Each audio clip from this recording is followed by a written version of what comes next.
नमस्कार मित्रांनो, मागच्या लेक्चरमध्ये आपण ट्रान्स हायड्रॉक्सिलेशन वर ऑक्सी ॲसिडच्या मदतीने कशा पद्धतीने आपण परफॉर्म करतो ते बघितलेलं आहे। आज आपण पुढची रिएक्शन करणार आहे। त्या रिएक्शनचं नाव आहे addition of hypohalous acid. Hypohalous ॲसिडचा जनरल फॉर्म्युला आहे HO आणि X।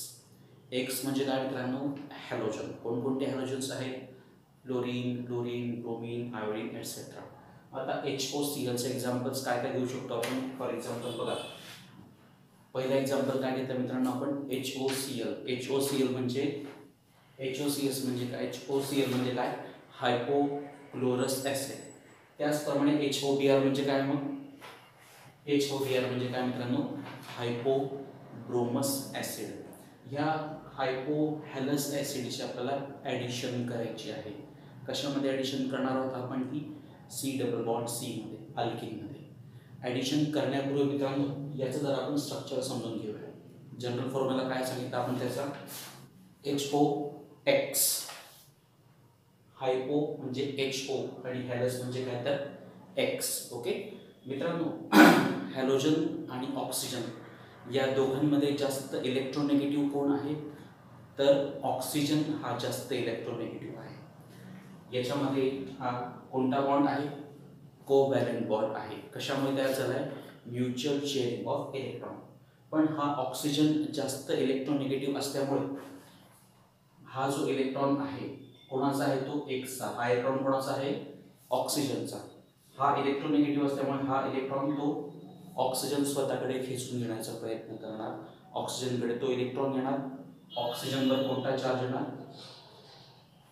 Delta negative. आणि हॅलोजनचा इलेक्ट्रॉन कमी होतोय तसं दुसऱ्या ऑक्सिजनकडे जातो आहे, त्याच्याकडे इलेक्ट्रॉनची संख्या कमी होते, म्हणून त्याच्यावर कोणता चार्ज येतोय?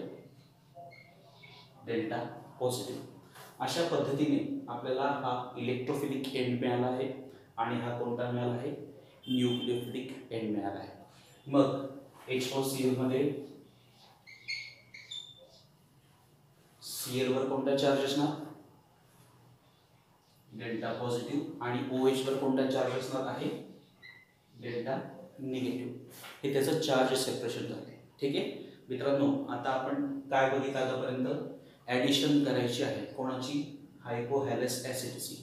जनरल फॉर्म्युला काय आहे? HOX। ओके, एक्झाम्पल काय घेतलंय? HOCl म्हणजे हायपोक्लोरस ॲसिड, HOBr म्हणजे हायपोब्रोमस ॲसिड। त्याच्यामध्ये चार्ज सेपरेशन कशामुळे झालेलं आहे? ऑक्सिजन जास्त इलेक्ट्रोनेगेटिव्ह असल्यामुळे हॅलोजनकडचा जो कोवॅलेंट बॉन्डेड इलेक्ट्रॉन आहे तो ऑक्सिजन स्वतःकडे खेचून घेतोय। ऑक्सिजनकडे इलेक्ट्रॉनची संख्या वाढते, म्हणून त्याच्यावर डेल्टा निगेटिव्ह चार्ज येतोय। हॅलोजनकडे इलेक्ट्रॉनची संख्या कमी होते, म्हणून त्याच्यावर डेल्टा पॉझिटिव्ह चार्ज येतोय। ठीक आहे, आता ॲडिशन रिॲक्शन कशा पद्धतीने होते, काय प्रोडक्ट मिळतो त्यात आपल्याला बघायचं आहे। काय म्हटलंय आपण? Hypohalous acid on addition to alkene produces halohydrins. म्हणजे हायपोहॅलस ॲसिड ज्यावेळेस आपण अल्किनमध्ये ॲड करतो त्यांच्या ॲडिशन रिॲक्शनमुळे जो प्रोडक्ट निर्माण होतो त्या प्रोडक्टला आपण काय म्हणत असतो? हॅलोहायड्रिन्स। बघा ते कशा पद्धतीने ते बघूया। बघा मित्रांनो, hypohalous acid on addition to alkene produces halohydrins. Example काय आहे हायपोहॅलसचं? HOBr। हा HOBr ज्यावेळेस आपण कोणाशी रिॲक्ट करतोय? अल्किन सोबत, त्यावेळेस आपल्याला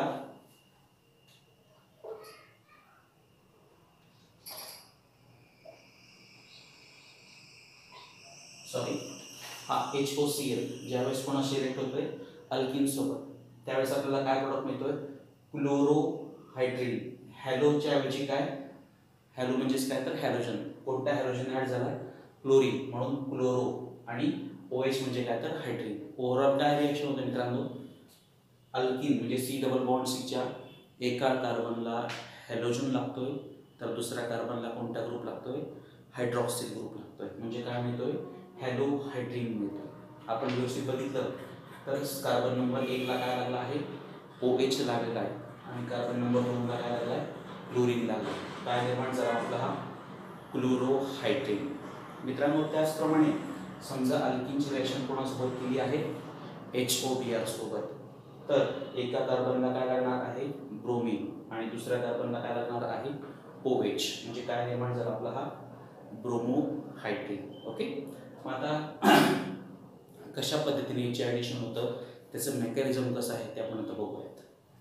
बघा मित्रांनो, काय लिहिलं आहे आपण या ठिकाणी, addition of hypohalous acid to unsymmetrical alkene. Alkene कसं आहे, अनसिमेट्रिकल अल्किन आहे. Take place according to Markovnikov's rule. काय आहे Markovnikov's rule, negative part of the reagent adds to the carbon which contains less number of hydrogen. Okay. आता ते कशा पद्धतीने होते ते बघूया.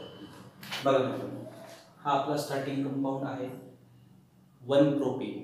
त्याच्यावर कोणाची रिएक्शन करतो आपण, हायपोक्लोरस ॲसिडची.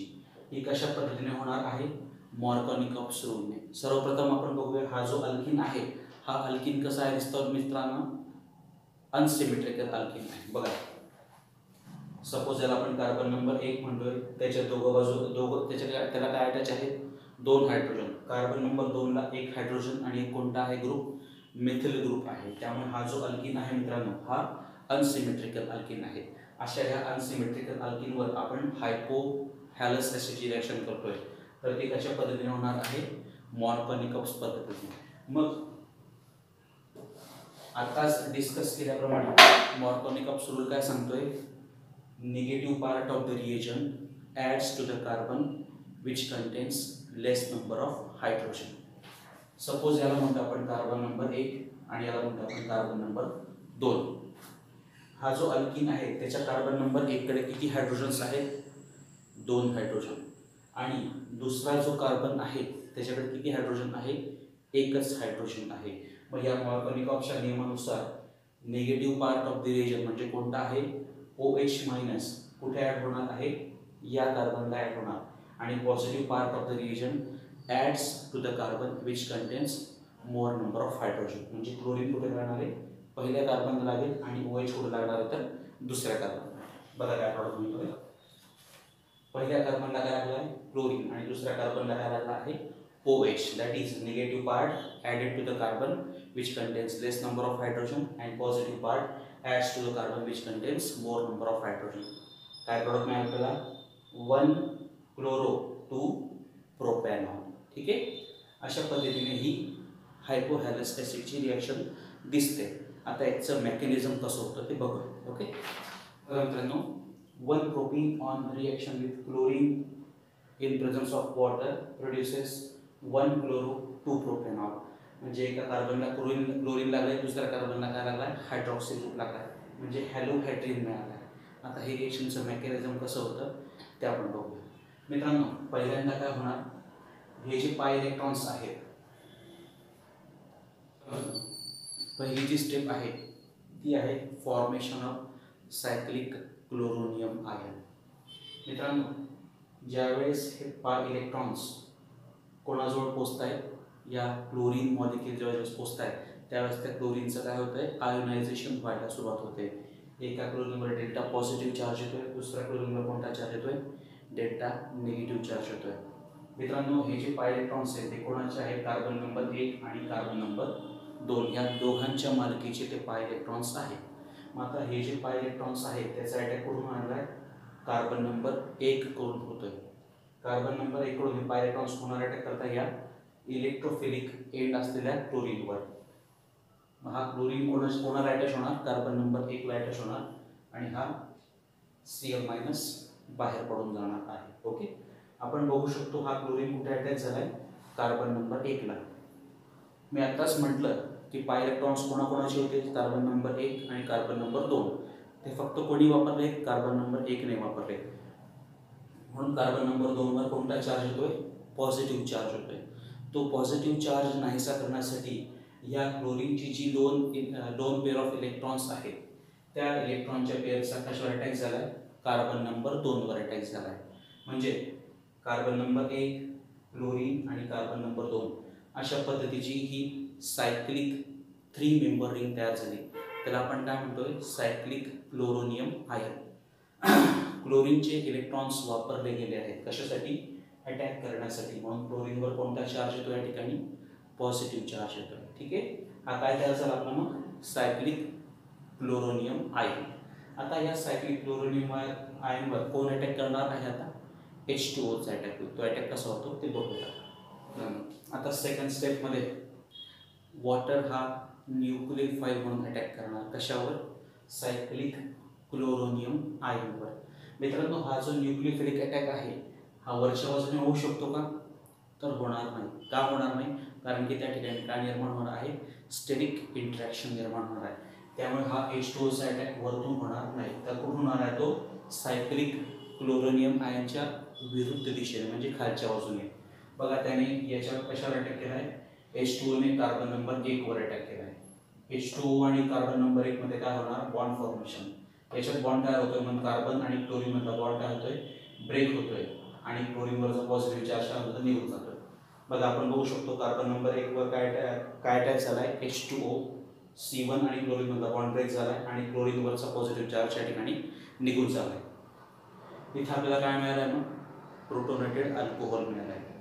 Protonated alcohol on deprotonation gives our desired product. म्हणजे एका कार्बनला OH आणि दुसऱ्या कार्बनला काय लागतो आहे, Cl लागतो आहे. Okay, so this is all about halohydrin reaction. मित्रांनो, याच्यानंतर पुढची रिएक्शन आपण बघणार आहोत, hydrogenation reaction. So now we are going to discuss about hydrogenation reaction. काय डेफिनेशन आहे हायड्रोजनेशन रिएक्शनची, addition of hydrogen to C double bond C of alkene in presence of metal catalyst is called as hydrogenation reaction. Okay, so friends, what is the definition of hydrogenation? Addition of H2, that is hydrogen, to C double bond C of alkene in presence of metal as a catalyst is called as hydrogenation reaction. Okay, आता general reaction काय लिहू शकतो आपण, addition of hydrogen to alkyne in presence of metal. Metal काय म्हणून काम करतो या ठिकाणी, कॅटलिस्ट, आणि प्रोडक्ट काय मिळणार, दोघं hydrogen C double bond C च्या अक्रॉस ऍड होणार आहे. ठीक आहे, याला कोणती रिएक्शन म्हणणार आपण, हायड्रोजनेशन रिएक्शन.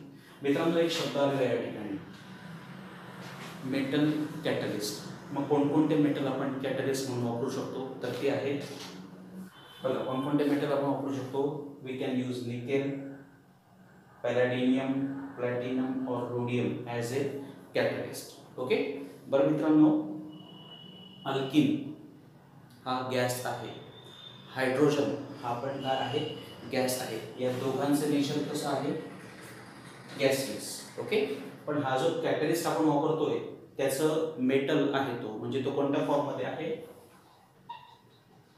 सॉलिड फॉर्ममध्ये आहे. Reactants are gaseous but catalyst is solid. मग ही कोणती रिएक्शन झाली, हेटेरोजिनियस कॅटलिटिक रिएक्शन झाली. कारण की नेचर कसं आहे, फेज कशी आहे, वेगळी आहे. रिएक्टंट गॅसेस फेजमध्ये, तर कॅटलिस्ट कोणत्या फेजमध्ये, सॉलिड फेजमध्ये, म्हणून आपण काय म्हणणार, हेटेरोजिनियस कॅटलिटिक रिएक्शन. हा समजा आपण गॅस राहिला असता तर आपण काय म्हणलं असतं, होमोजिनियस कॅटलिटिक रिएक्शन. पण ही कशी आहे, हेटेरोजिनियस कॅटलिटिक रिएक्शन. बघा मित्रांनो, आपण बघतो आहे हायड्रोजनेशन रिएक्शन. काय म्हटलंय आपण, addition of hydrogen to C double bond C of alkene in presence of metal is called as hydrogenation reaction. Metals आपण हे 4 वापरू शकतो कॅटलिस्ट म्हणून. ओके, आता याचं मेकॅनिझम कसं आहे ते आपण बघूयात. आता बघा मित्रांनो, आपण आता ह्या हायड्रोजनेशनचं मेकॅनिझम बघतो. जनरल रिएक्शन काय आहे, ethene on hydrogenation in presence of nickel catalyst produces ethane. बघा आता कसं रिएक्शन होते. हा आहे आपला मेटल, कोणता मेटल आहे आपला, हा निकेल मेटल. तो काय म्हणून काम करतोय, कॅटलिस्ट म्हणून काम करतोय. ज्यावेळेस हा H2 म्हणजे हायड्रोजन मॉलिक्यूल, हा हायड्रोजन मॉलिक्यूल म्हणजेच हायड्रोजन गॅस, ज्यावेळेस आपण निकेल मेटल जवळ पास करतो, निकेल मेटल रूम पास करतो, त्यावेळेस हा जो सिग्मा बॉन्ड आहे, हा सिग्मा बॉन्ड काय होतोय, ब्रेक होतो आहे. आणि हायड्रोजन मॉलिक्यूलचं कन्व्हर्जन कशामध्ये होतंय, हायड्रोजन ॲटममध्ये होतंय. आणि हे जे 2 हायड्रोजन ॲटम आहेत, आता हे दोन हायड्रोजन ॲटम या निकेल मेटल सोबत काय तयार करतात, बॉन्ड तयार करतात किंवा त्याच्याशी ते अटॅच होत आहेत. ठीक आहे, या ठिकाणी हा एक सिग्मा बॉन्ड तयार झाला आणि हा दुसरा बॉन्ड तयार झाला. ओके, हे ते मेटलशी काय झाले, असोसिएट झाले.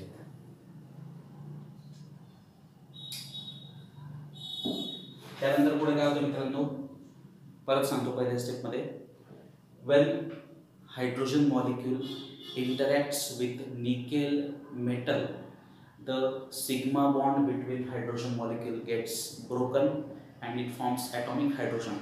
Now these two atomic hydrogen gets adsorbed on metal catalyst. Okay, त्या मेटल कॅटलिस्ट होते ऍब्सॉर्ब झाले. पुढे त्याच्यामध्ये आपण काय पास करतोय, आता हा इथिन गॅस पास करतोय.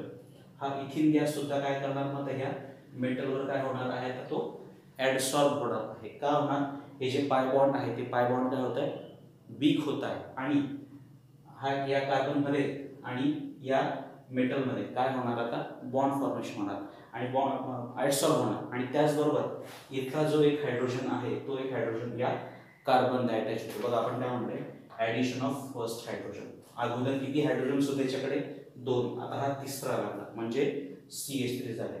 पुढच्या स्टेपमध्ये अजून दुसरा हायड्रोजन त्या अल्किनवर ऍड होतं. आपण काय म्हणतोय, ॲडिशन ऑफ सेकंड हायड्रोजन. आणि एकदा ही ॲडिशन कंप्लीट झाली की हे जे मॉलिक्युल्स आहेत त्या मेटल सरफेस पासून डिसॉल्व होत आहे आणि हा मेटल आपल्याला ॲज इट इज मिळतोय. या मेटलचं काम काय होतं, फक्त ॲडसॉर्प्शन म्हणून दोघं गॅस त्या ठिकाणी ॲडसॉर्ब होतात, एकमेकांशी रिॲक्ट होतात आणि दोघं हायड्रोजन त्या ठिकाणी ते ॲड होतात. मित्रांनो आपण जर बघितलं तर हे जे दोघं हायड्रोजन आहेत ते डबल बॉन्डच्या एकाच दिशेने ॲड झालेले आहे. म्हणून या रिएक्शनला आपण कोणती रिएक्शन म्हणणार, सीन हायड्रोजनेशन रिएक्शन म्हणणार आहे. या ठिकाणी प्रोडक्ट कसा मिळतोय, सीन हायड्रोजनेटेड प्रोडक्ट मिळतोय. ठीक आहे, याचे काही एक्झाम्पल्स आपण आता बघूयात. कंपाऊंडचं नाव आहे 2-ब्युटीन. या 2-ब्युटीनवर आपण हायड्रोजनेशन रिएक्शन करतोय. कोणाच्या प्रेझन्समध्ये करतो आहे, निकेल मेटलच्या प्रेझन्समध्ये करतोय. काय होणार, एका कार्बनला एक हायड्रोजन लागला, दुसऱ्या कार्बनला दुसरा हायड्रोजन लागला. प्रोडक्ट काय मिळणार मला आता, बघा एक हायड्रोजन या कार्बनला लागलाय, दुसरा हायड्रोजन दुसऱ्या कार्बन लागलाय. 2-ब्युटीनचं कन्व्हर्जन कशामध्ये झालंय, 2-ब्युटेनमध्ये झालंय.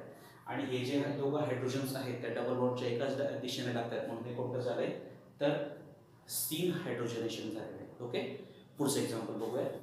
So 1,2-dimethyl cyclohexene on addition of hydrogen in presence of platinum metal. काय प्रोडक्ट मिळणार, या कार्बनला एक हायड्रोजन लागणार, दुसऱ्या कार्बनला दुसरा हायड्रोजन, फक्त कोणत्या पद्धतीने, सीन पद्धतीने मिळणार. बघा काय प्रोडक्ट मिळतात, बघ एका कार्बनला एक हायड्रोजन, दुसऱ्या कार्बनला दुसरा हायड्रोजन, फक्त कशा पद्धतीने ॲडिशन झाली, सीन पद्धतीने ॲडिशन झाली. Okay, so that's all for hydrogenation reaction. So friends, today we have discussed two reactions. First reaction was addition of hypohalous acid. Okay, when hypohalous acid such as HOBr or HOCl adds on alkene, it produces halohydrin. Mechanism we have discussed earlier. Later on we have discussed the hydrogenation reaction. Hydrogenation means addition of hydrogen to alkene in presence of metal catalyst. Metals such as nickel, platinum, palladium, rhodium, we can use any one of this metal as a catalyst. It is a heterogeneous reaction. Both the gases get adsorbed on that metal catalyst and after absorption the hydrogen adds to alkene, produces alkane, and after addition they get dissolved on the metal catalyst and the reaction is completed. Thank you.